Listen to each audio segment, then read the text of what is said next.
I used to fly fish all the time. Gavin and I, which is my oldest son, are going to head up to a high mountain lake, which is apparently the busiest lake in Montana, and have a contest to see which one of us can catch more fish with our fly rod. The loser has to fulfill a punishment. If you stick around long enough in the video, you'll get to hear a couple of stories from my past that will help you understand what a fine and pleasant misery truly is. we had bread sacks along, and it was so wet.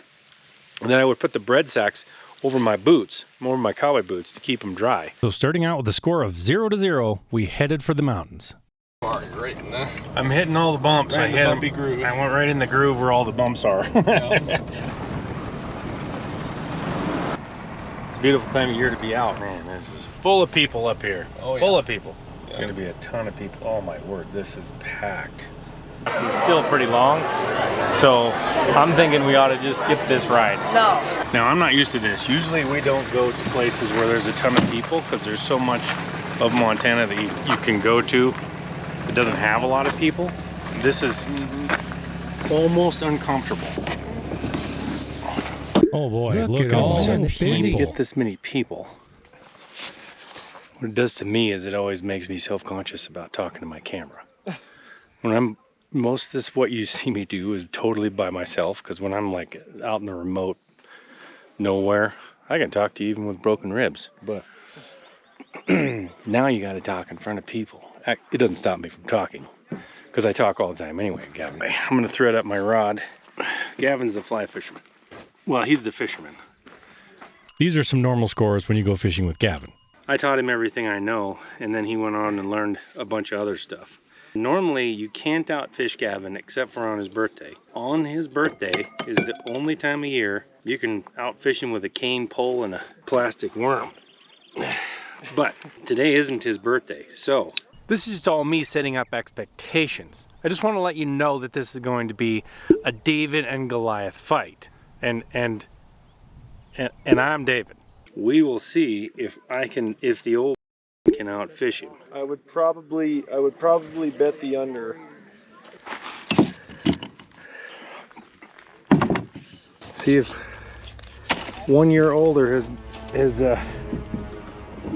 caught it, so I can't get in my kayak anymore. Is that how long it's been since you've gotten in your kayak? I don't know. I think I got in it last year a couple of times. Oh yeah. You made it. Very Great nice. job. Very smooth, man. Smooth. Well, it wasn't terrible.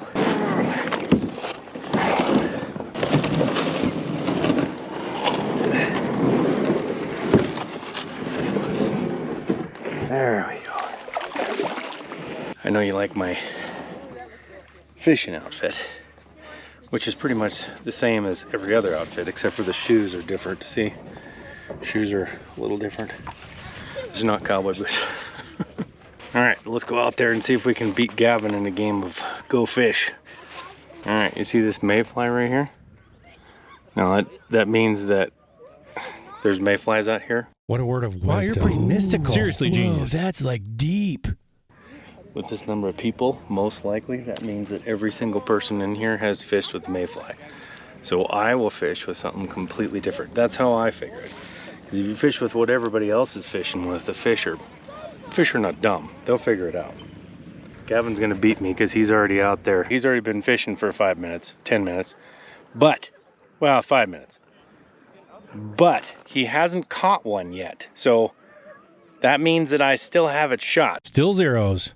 So I'm going, because I feel that everybody and their brother on this busy lake has probably fished with all the dry flies today, because people love to fish with dry flies. So I'm going with this, and it's just gonna hang below that about 3 feet down. We're gonna see if that can outfish Gavin. I don't feel super coordinated yet, Gavin. I'm knocking off some rust here, yep. Oh, that was a good hit. What? They're probably just as big as my thumbnails. What?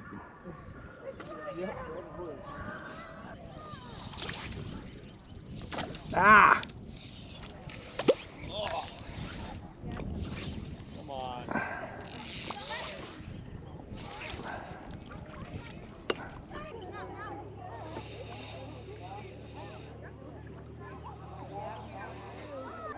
Oh, dang it. I looked back. Huh? Did he hit your indicator? No, I looked back and it was all the way underwater and he was gone, but there he is. Oh. Man, I'm not even feeling him. Not even feeling him. Update here. We've been here probably 30 minutes or so, which isn't very long, but with these little tiny fish, you should be catching something. I've had a lot of hits, but I can't hook anything. Gavin hasn't hooked anything. So right now, the score is pretty easy to tell and remember because it's 0-0. So I'm gonna change flies and see if I can't get on the board here. So I was going big because I assumed that everybody would go small. So now I'm gonna change to something that's a little bit a rainbow nymph. It's got a little bit of flash to it and it's got a bead head. See it? Jammed up against the shore here, but now I need to go over there because Gavin is way over there. Finally got my fly changed. I had to put on some tippet so tippet is just fishing line, this really small transparent fishing line so that the fish don't see it. The problem is I can't see it either. So I was trying to tie the fly was get that little end through the loop. So it's still 0-0. I haven't seen Gavin catch one over there yet. And there's tons of little tiny fish in this lake, but they are very difficult to catch when they're fished like this because there's so many people. They have just hounded these fish all day long. So they become very intelligent and much harder to catch. I bought this anchor from Cabela's. Well, maybe, no, I think I bought it from Walmart. And it actually works pretty good for a kayak like this. You just pitch it out there and keeps you in the same place.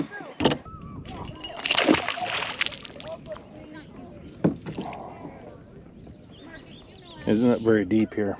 It's already on the bottom. So I just shoved this back by me here and I tie it off on this thing.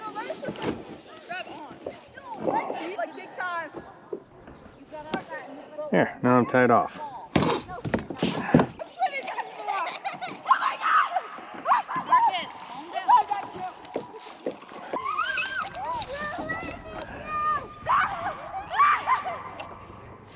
There we go. There we got one. Oh, look at that. Yep. I might be on the board here in a second. It's a grayling. Yep.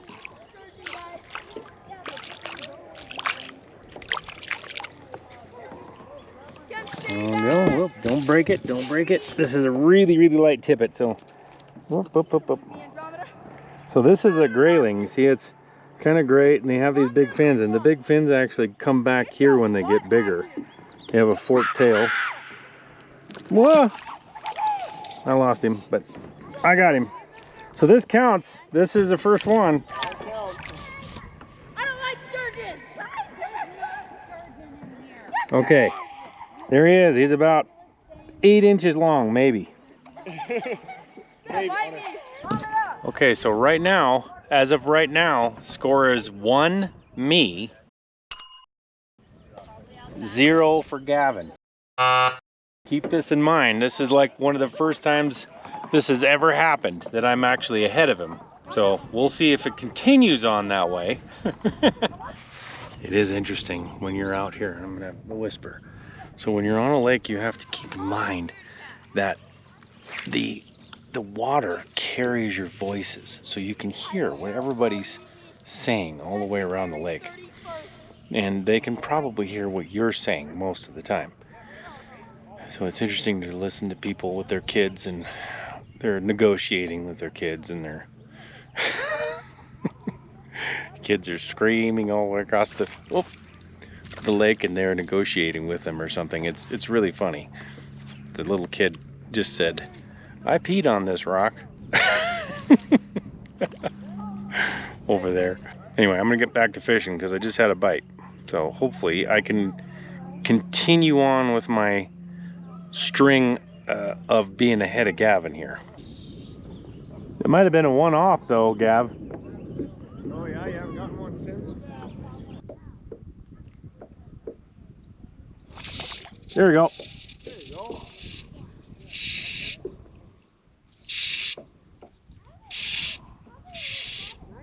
Come on, Gav, you're getting showed up by your old man. Look at there. It's another beautiful, oh yeah. Well, that's 2-0. I'm just anchored up here, just casting around in a circle, more of a half circle. You can hear the people, all the people all around. Gavin's really frustrated. He's changed flies about 14 times. I've changed flies about once. So on the board here, it's gonna come down. Well, I don't know what time is it? 4. It's about 4 o'clock. People are still showing up, and this is Sunday afternoon. So I would have thought everybody'd be leaving, but again, this is the busiest place, obviously the busiest lake in Montana. Oh, do you got one? Yep. Oh, he's got one over there, ladies and gentlemen. Oh, and he's so small I can't even keep attention. What is it? A I think it's a cutthroat. is it a cutthroat? Nope, it's a grayling. Oh, it's a little tiny grayling. Gavin's on the board now. That's putting the pressure on the old man, because now I gotta catch another one here to stay ahead.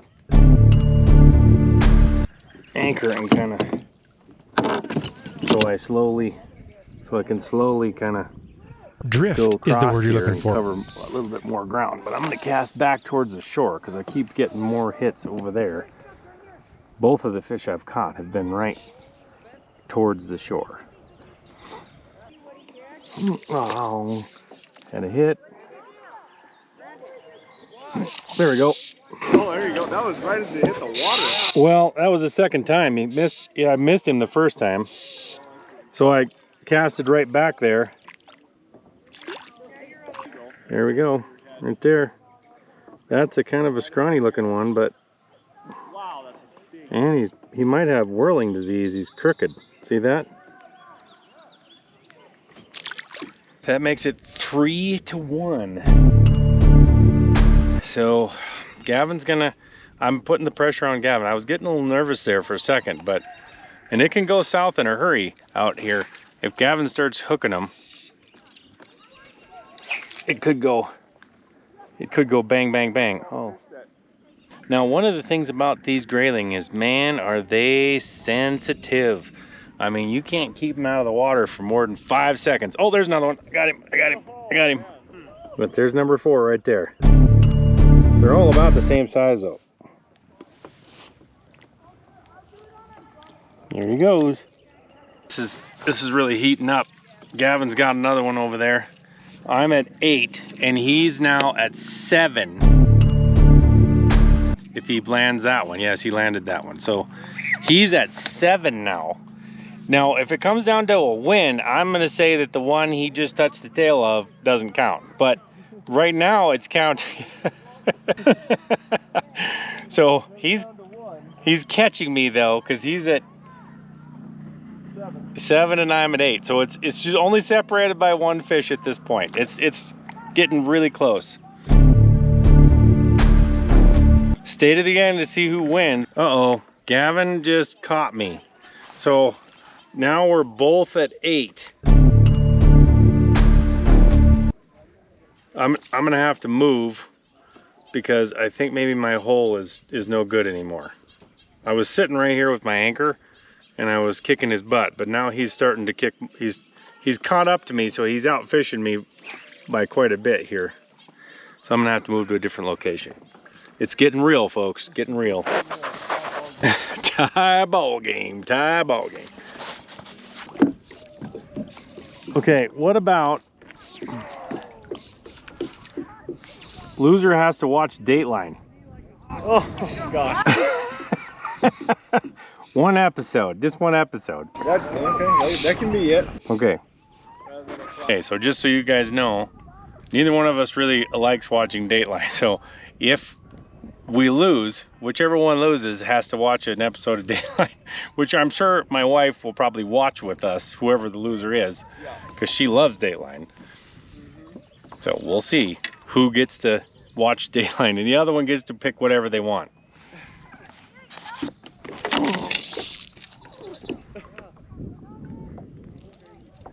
While you were setting down your while you were putting the GoPro on? Yes, well, I was putting the GoPro on. It went all the way under nicely. Completely missed it. And I missed my slack. I tried to grab my slack and the rod. There we go. Oh boy. There it is. Here's number 9. There we go. Oh man. He's tied it up again. 9 to 9.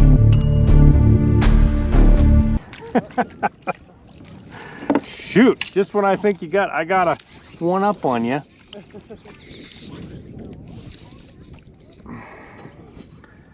To get it back out there quick, see if I can. Oh, there's one. Oh, There's one. goodness gracious. Yes.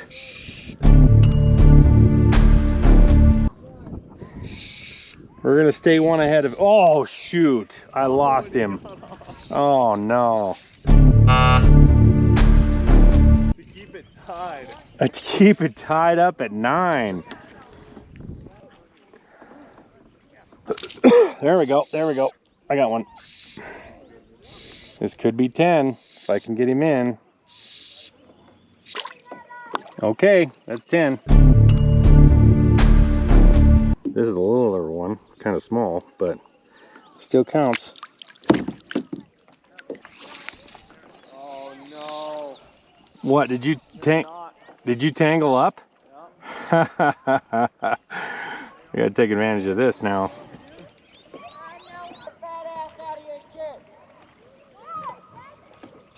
There we go. Oh boy.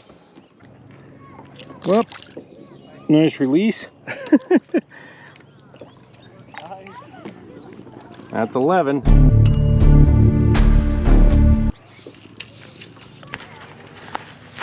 Oh, there's another one. There's another one. Okay, so right now I was on a roll there. I was trying to change the camera position, and I hit 13. Gavin's still at 9. So he keeps getting hits. He just can't quite get him hooked. So far I'm. Oh, there's another one. My goodness There's no. gracious. Oh, I lost him. As you were pulling it up. As I was pulling it in. So they're all so far all grayling. So I'm pretty safe as far as the dateline thing so far, but I mean things can change pretty fast out here. I think some of the people, there's some lady that was coming close, then she took off because it's probably aggravating that we're catching a whole bunch of fish and nobody else is, but I can't do anything about that. I apologize. At first I thought I couldn't find it, but then I saw a flash of yellow underneath. Yeah. I was trying to get my camera set, and Gavin was watching my indicator go completely under, and I was not paying a lick of it. Oh, attention. Now, so what I really want, Gavin, is a Coke Zero out of this cooler behind me. So how am I? There's one. Oh my goodness. I'm gonna actually have to put the fly in the kayak to get the Coke, because they literally will not let me.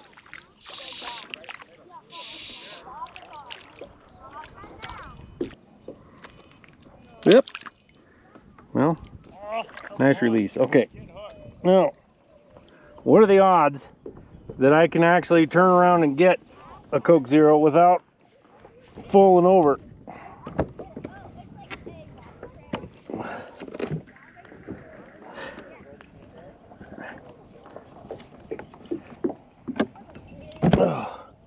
And the one pop that's not mine, that I'm not looking for.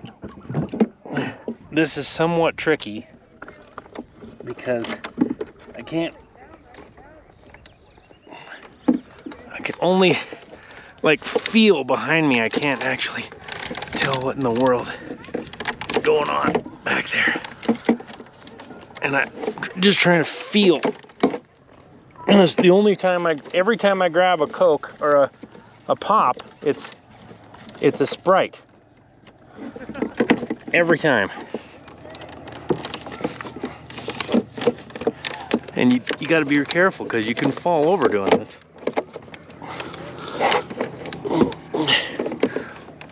Or drop the camera in the water.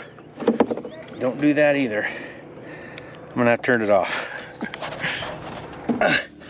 It gave Gavin a chance to catch up, but he hasn't done much, so I think I'm safe.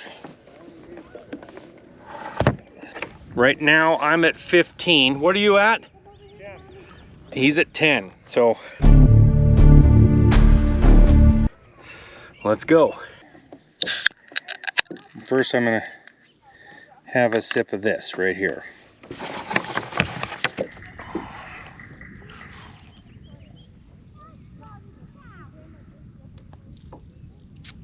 It's very refreshing. Probably does absolutely zero for hydration, but I better get out there and outfish Gavin some more so I don't have to watch Dateline.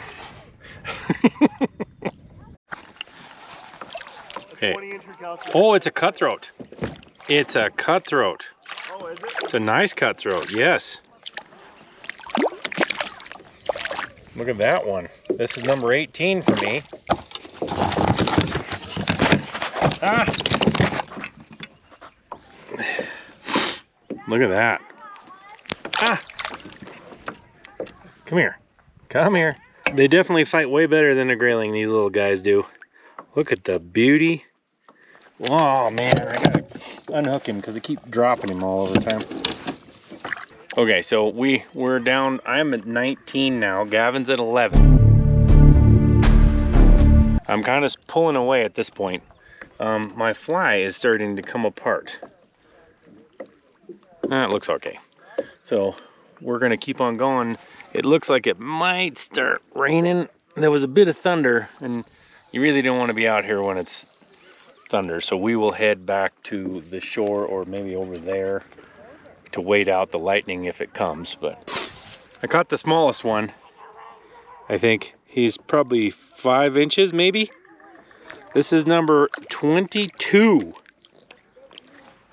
Gavin, you're kind of slacking over there, buddy.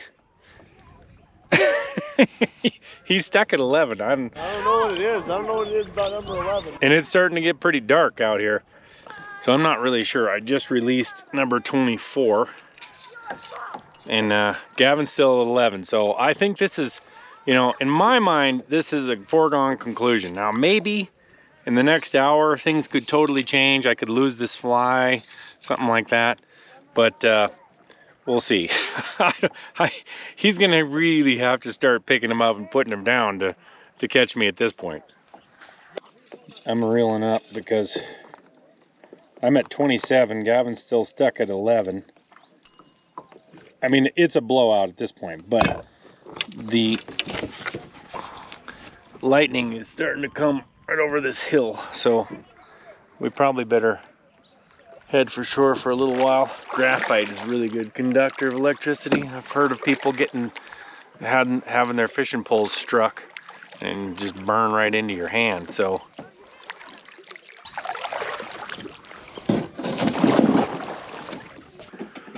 I got it. It's not in a real convenient spot when it's behind you, but it's nicer than in the truck. Yeah, it's true. If it was in the truck, we'd have to roll all the way back over there. I have to think of some new strategy. Whoa, whoa. It's a little tippy, sitting on the front there. Probably shouldn't carry the knife open. And you got your knife out. Yeah, better close that. Whoa, whoa. There. All right. Well, It's not going well for you so far. you know, we just started off, didn't get the best start. Yeah. You went up. I got ahead a little bit there at the beginning, and then I tied it up. I thought when you tied it up, I was really in trouble. So. Oh yeah, when I tied it up, I thought I was good, and then you started catching them. And then once you started catching them, I tried to figure out a way to. I had to do something. I had to make a drastic change. I had to be like, there was something that I had to find that was just going to catch fish faster. And it didn't quite work. Instead, quick it enough. just stunted me Yep. And you kept going. I kept on going. Now So I don't we're know. 20. You have to figure out something else. 7 to 27 to 11. 11. It's a blowout at this point, but Yeah, it's a blowout. it did clear out the crowd a little bit. It did, yeah. There's some little kids and stuff over there still, but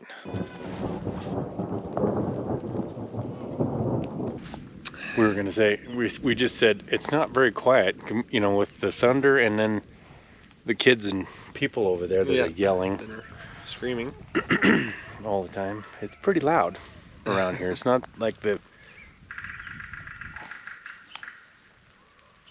That's a woodpecker.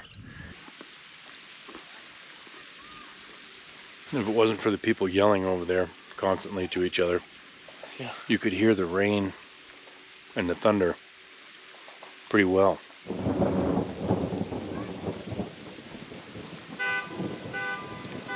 And the car horn. And then the car horn. Ah, the sounds of nature. Yeah. Coming over us. And it's kind of just started. There was the first lightning I actually saw.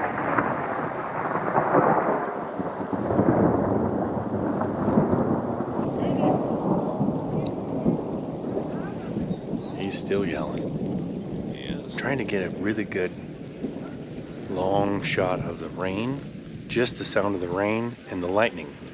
But that guy's still yelling, and it's rain and lightning, and he's just yelling away. Yelling away. Yeah, the seat of my kayak is going to be wet, isn't it? Yep. You flipped yours That's how down. I I should have flipped flipped mine down.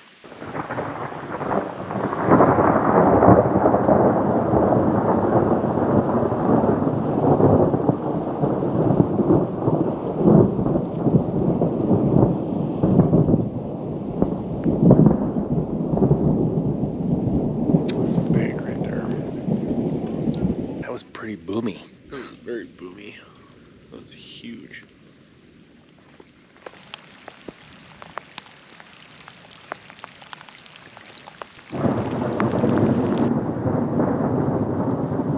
The lightning is definitely getting closer, isn't it? Mm-hmm. There was a time when you were fairly little and we were in a tent and it was a total downpour and the lightning was so close and so rapid that it would just flash and just bright, just like daylight in the tent for a split second and then boom and shake the ground over and over and over again. My wife thought we were all going to die. I remember that. And what I said, she didn't feel was comforting because I said, well, if we go, we all go together. I can't imagine She why. did not think that was very comforting for some reason. Yeah. And Heston was, I don't know if you were sleeping. Heston, my other son, I was wasn't sleeping. He was totally out. Totally out the entire time. And it was so loud.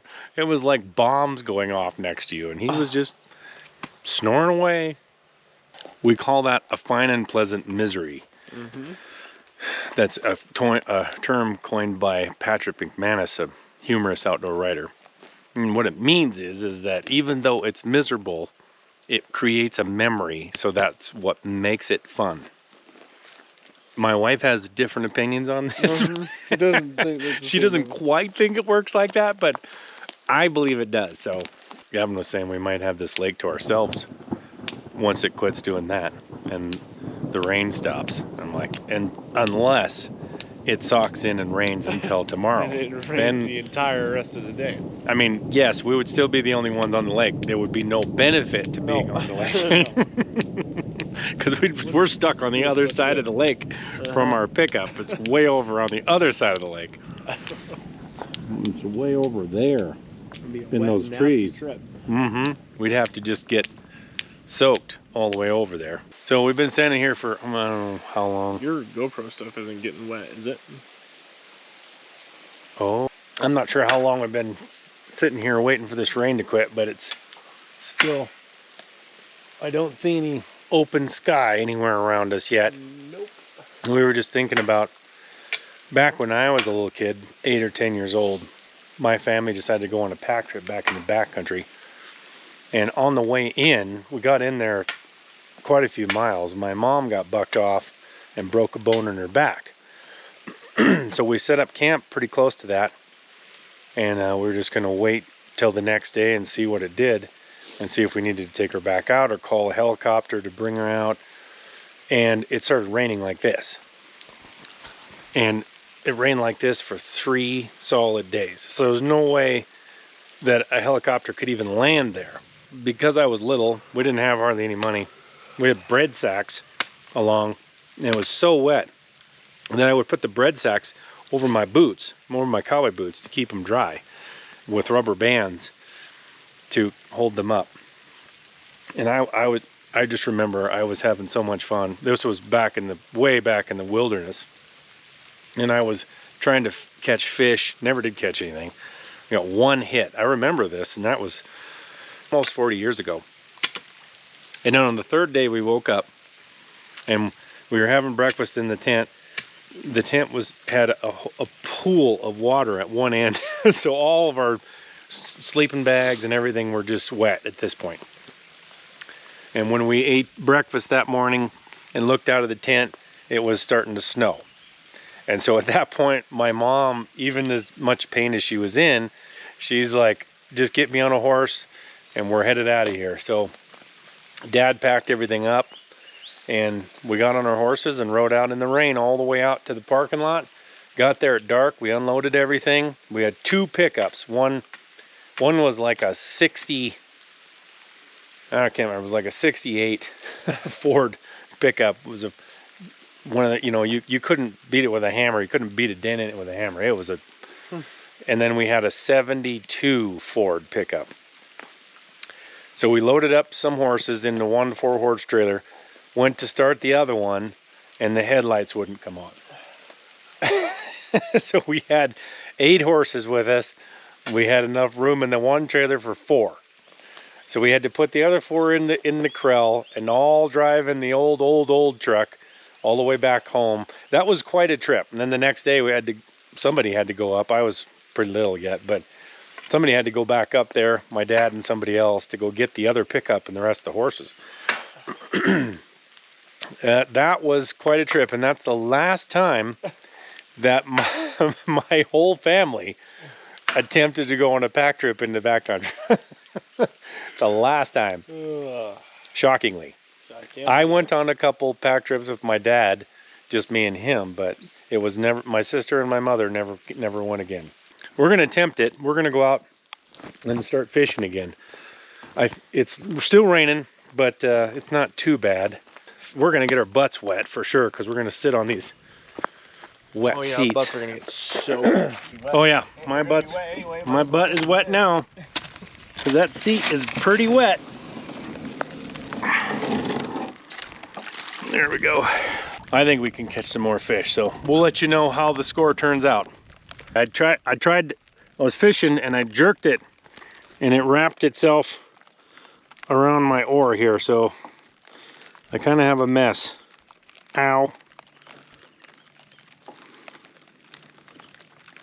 Knots are really hard to tie when you try to tie them, but when you don't try to tie them, they will tie the most creative, amazing knots.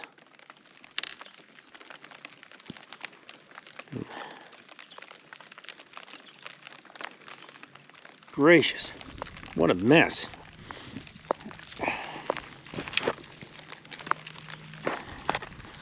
All right, I got that back out. Now I can try again. Well, we're pretty much the only people on the lake now. It's still raining. Yep. I just caught one more and Gavin caught one more, so we're now 12 to 28. So even though he did finally break that streak, I'm still gonna stay ahead of him a little bit. So we'll see. We're doing all right. It's starting to kind of break up a little bit. You can see off to that side. The sky is clearing a little bit. We're a little bit wet now, but so there. That is number 15. Number 15. For Gavin. Even though you can't see it, it's a long ways over there probably, but every bit of 6 inches. Yep. 15 for him. We're gonna quit right now while we're ahead. That was 38 for me. Yep.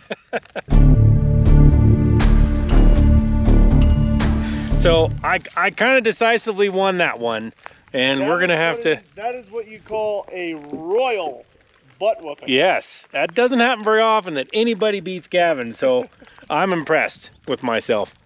So we're gonna go over and slide these out. Everything is soaked now. Everything on me is soaked. I don't know about you, but I'm completely soaked. yep. So we better load everything up and head home. Thanks for coming along. It was a close one there at the beginning, but I kind of ran away with it. So join us next time. I'm Trinity Vandenaker. God bless. Weinberg, how is she? She's a very, very difficult character to live with.